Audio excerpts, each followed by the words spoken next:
Hello everybody, my name is Joshua and I'd like to welcome back to another episode of Coffee, Cats, and King, where we will discuss books, both new and old. I will share with you pictures of my cats who will make you wish they were your cats. And I'm drinking enough coffee for me and everybody watching. This one is an old mug. I've had this for quite a while. One of our friends back in Florida got these for us from Disney. So there was a Mr. and a Mrs. The Mrs. mug is broken as of a few years ago, but I still use this one from time to time. And the shirt, I think you've seen before, but it's pretty cool. This is from a sword and sorcery movie that came out, it's probably been about 3 years now. It was a Kickstarter thing. Anyway, I am here today to talk about my next weekly wrap-up. This is for May 3rd through May 9th. In that time, I read 3 books. There was one I wanted to cheat and include it on this one just so I could talk about it today. But technically I did finish it on Saturday rather than Friday, so I felt like it was cheating. So I'm going to talk about those 3 books and then talk a little about the books I'm reading now or am about to start. So let's go on and get into it. The first one that I finished this week was a Darcy Coates, which I was very excited about because I have not read any Darcy Coates in a while, and I kind of missed her. Darcy Coates has really become just one of those authors that I want to read everything she has. I'm working on it. I have quite a few of her books now, started up here, and a few more down here that will make it up here once I've read them. She is just a great author for me to kind of reset. If I feel like I'm having trouble getting over a particularly awesome book, or I'm in a slump where everything I pick up just doesn't do it for me, I'll grab a Darcy Coates. They are usually fast, easy, just enjoyable reads, and so far she really hasn't let me down. So this time I went with one of her older books. This is The Haunting of Leigh Harker, with this really, really awesome cover. I mean, look at that.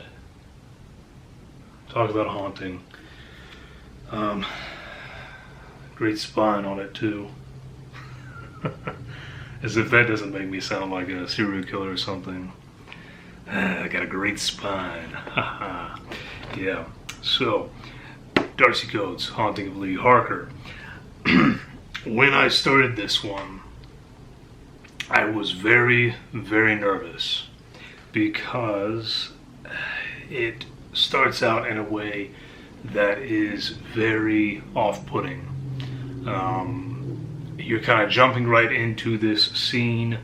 There's really no context given. It's just it's very jarring. And for the first, I'd say close to 100 pages of the book is like that.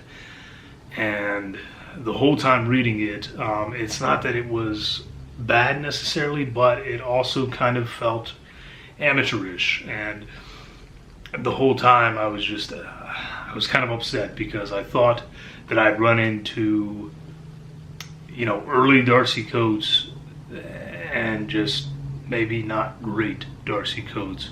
At a certain turning point in the book, something happens and you realize why this all makes sense. And these disjointed, sort of strange sequences where you're really kept out of the loop and it's just kind of jarring and throws you off, they're all for a purpose. So this is a book where, like I said, those first 100 pages you might struggle a bit because it really just feels so off and feels like something is missing. And then right when I was really starting to worry, that's when Darcy Coates hands it to you. Hey, this is that missing puzzle piece. Now everything in these past 100 pages makes sense, perfect sense, and it just goes from there and becomes this awesome read. I ended up giving this one 4.5 stars. Almost gave it 5 stars. Might also still argue that it's 5-star, but I think 4.5 because there is still a little bit towards the end there where things get kind of spotty, and explanations are, they're pretty far-fetched. That said, though, this book definitely takes you on a journey, and there's the big twist in there that really catches your attention out of nowhere, or caught mine out of nowhere anyway. And then after that, it becomes something pretty special, something pretty beautiful, actually, and a little heartbreaking as well. So once again, Darcy Coates just knocked it out of the park on this one. Man, like I said, so far, this woman can do no wrong. So I have 1 or 2 other Darcy Coates books down here waiting. I have resisted the urge to keep buying them and stockpiling them like the precious treasures that they are for me. But eventually, I know I'm going to run out, and I just don't want to face that. Kind of the same way that I don't want to face running out of King books, but, you know, it is what it is, right? So another great one, 4.5 stars on this one. And again, if you're not reading Darcy Coates, I feel like you're missing out. After that, I wanted something a little lighter, and also maybe something that could potentially be an easy culling off the shelf. So I grabbed one of my books from my children/YA teen section. This is M.M. Rags with Eyeballs for Midnight Snack. And this is, as I learned, actually part of a series about these particular kids. I have not read any of the other books. I don't have any of the other books. Although I did realize that I have another book by this author. But this one is basically just about these friends that are sent to a wilderness adventure for school. And so they're supposed to be there for a week and learn about surviving in the wilderness, about nature and its beauties, and the intriguing things that you can learn just taking a hike, basically.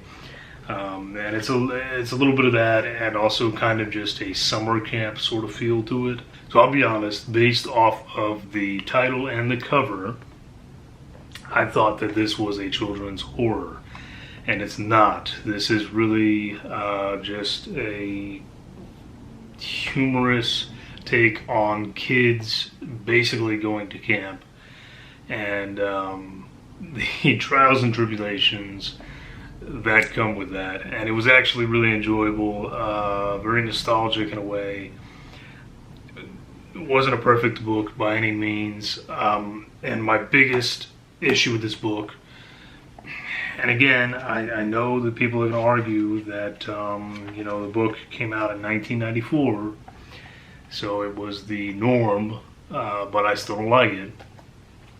So biggest gripe with this book is that there is a lot of body shaming, and that is very, very heavily prevalent in particular in children and teen fiction of that 90s, early 2000s era.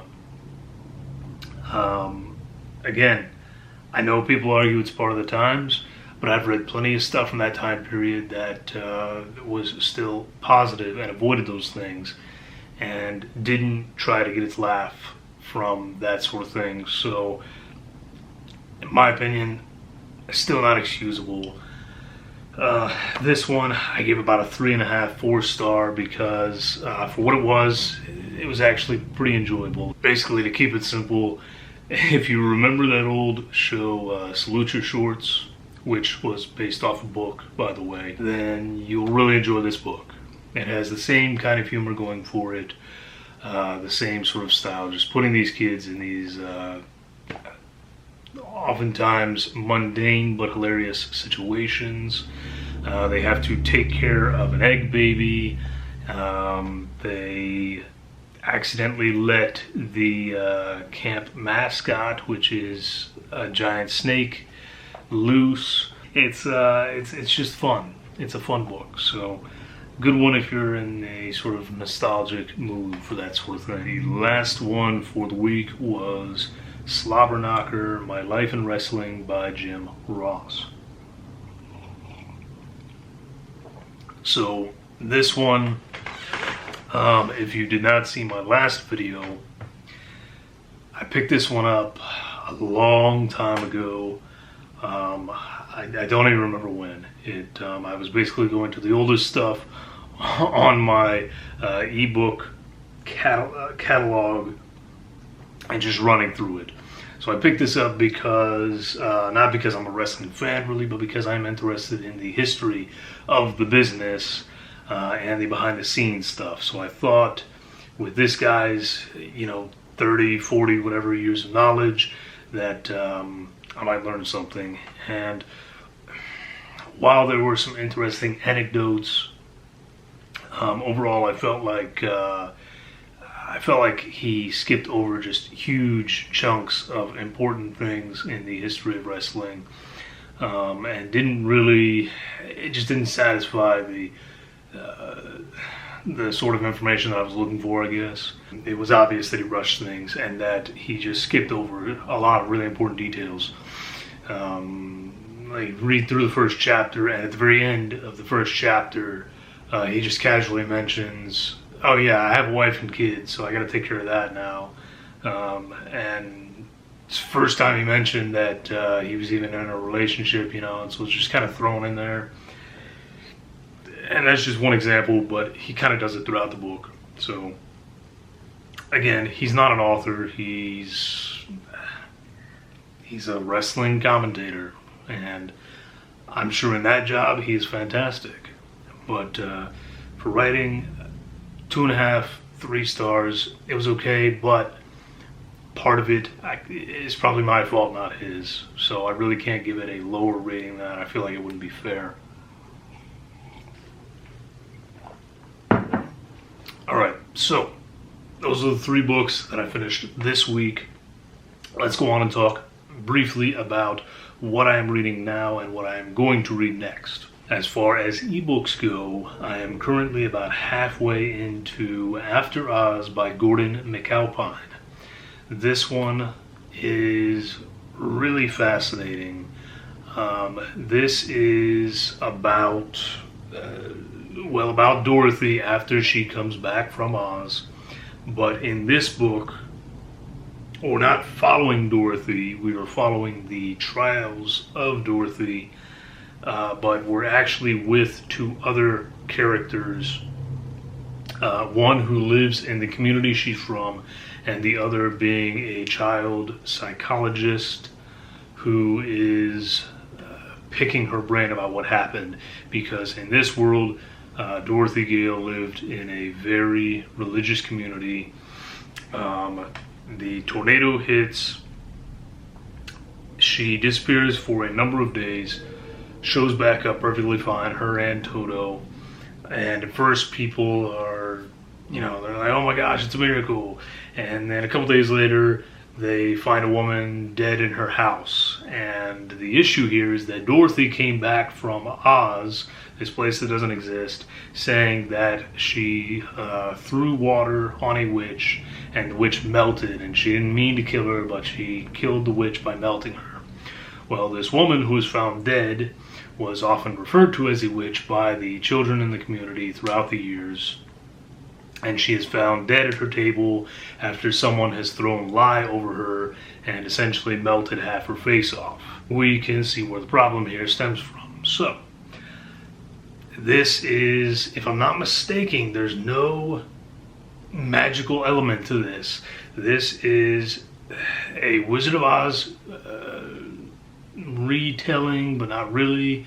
but strictly as historical fiction. So this takes place in the 1890s, and so far it's really fascinating.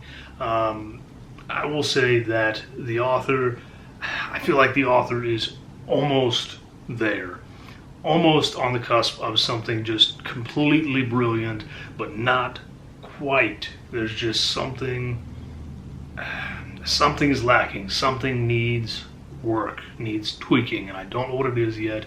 Maybe I'll figure it out as I continue into the book. I'm still really enjoying it. It's still really fascinating, but I can tell that there's something holding back, and I'm not quite sure yet what. So I'm on that as an ebook.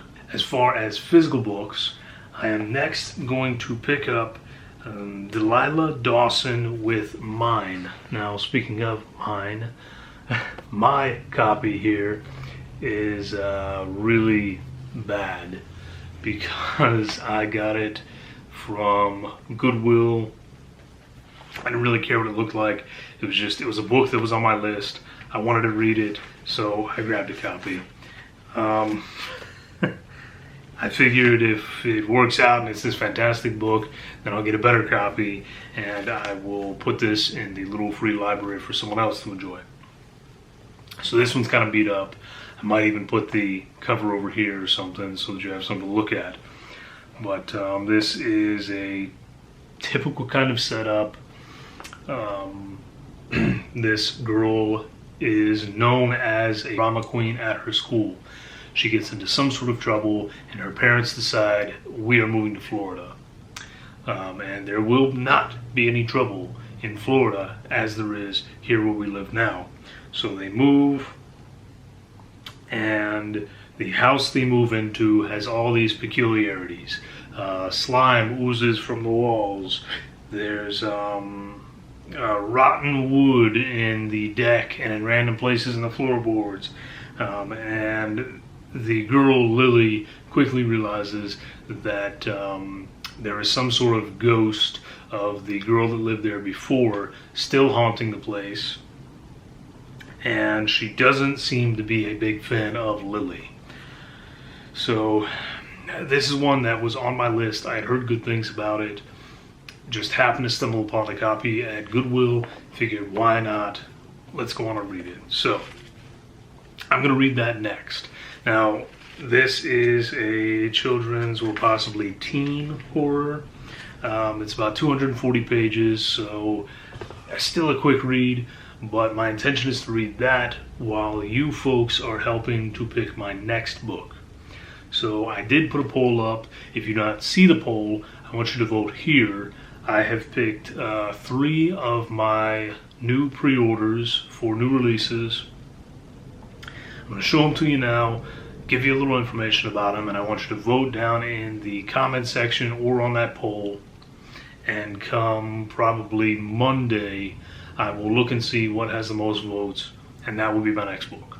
So, your 3 options are Michael Bray's Funhouse. This is a short story collection that includes some of the following stories. A man who makes an unscheduled stop gets more than he bargained for in Candyland. A group of teens discover a terrible secret on Samsonite Farm in Scarecrows. A schoolyard bully and his former victim reunite with horrifying results in Long Tall Coffin. And a high school party becomes an arachnid nightmare for one unfortunate guest in The Boy Who Saw Spiders. So there's some interesting sounding stories here. I have not read anything from Michael Bray, but I had this on pre-order as well as a novel from him. So that would be a first.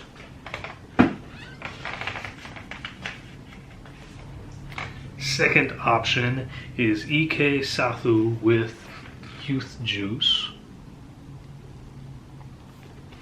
And the synopsis is as follows. From Sophia Banyan's first day on the storytelling team at Hebe, a luxury skincare wellness company named after the Greek goddess of youth, it's clear something is deeply amiss. But Sophia, pushing 30, has plenty of skeletons in her closet next to the designer knockoffs and doesn't care. Though she leads an outwardly charmed life, she aches for a deeper meaning to her flat existence and a cure for her brutal nail-biting habit. She finds it all and more at Hebe and with Tree Whitestone, the charismatic founder and CEO. Soon, Sophia is addicted to her new lifestyle, especially Youth Juice, the fatty, soothing moisturizer Tree has asked Sophia to test. But when cracks in the company's infrastructure start to worsen, and Sophia learns the gruesome secret ingredient at the heart of Youth Juice, she has to decide how far she's willing to go to stay beautiful forever. Glittering with ominous flashes of Sophia's coming-of-age story, former beauty editor E.K. Sathu's horror debut does to skincare influencers what Bret Easton Ellis did to yuppies. You'll never moisturize the same way again. So, this should be really interesting. So it's a horror debut by a woman that used to write for Travel and Leisure, Better Home and Garden, etc., etc. So we'll see how this goes, if you guys pick it next. And then the final option is Mira Grant with Overgrowth.